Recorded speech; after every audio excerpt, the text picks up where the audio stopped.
quand Sam la standardiste sauva le monde, mais chut, faut pas le dire.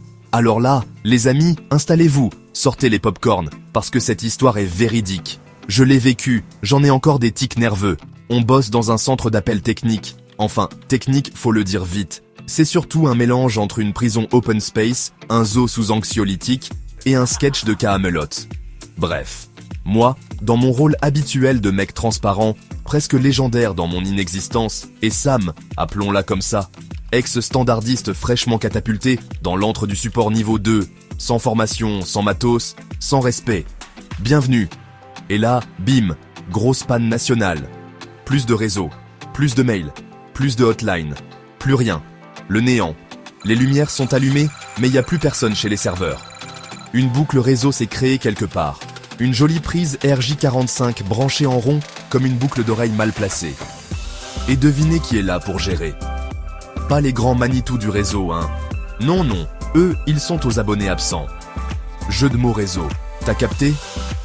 Ah non, on est 9 clampins, enfermés dans une salle de réunion, à regarder le vide numérique nous contempler.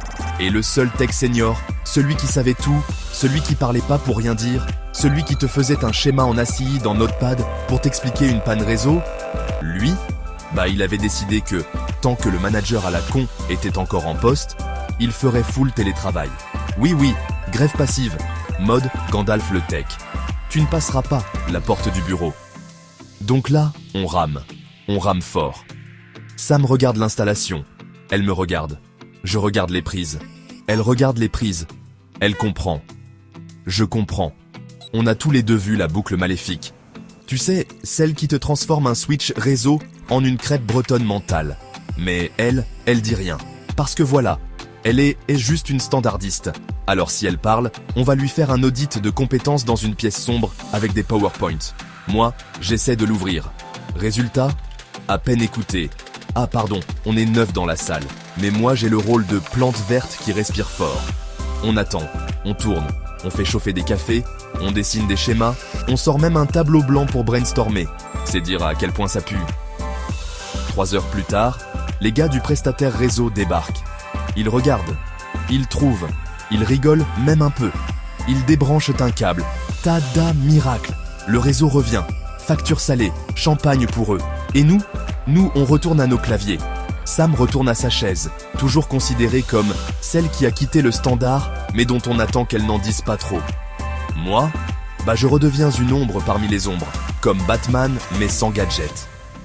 Conclusion, moralité.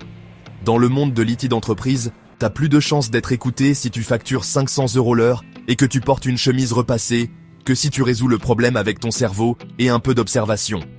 Mais bon, au moins, maintenant, on sait qu'un câble peut coûter 3 heures de stress, une réunion de 9 personnes et une estime de soi en négatif. Ah, et la boucle? Elle était dans le couloir, sous un meuble, placée là par le manager lui-même qui voulait ranger les câbles parce que ça faisait bordélique pour les visites du siège. Voilà, merci chef.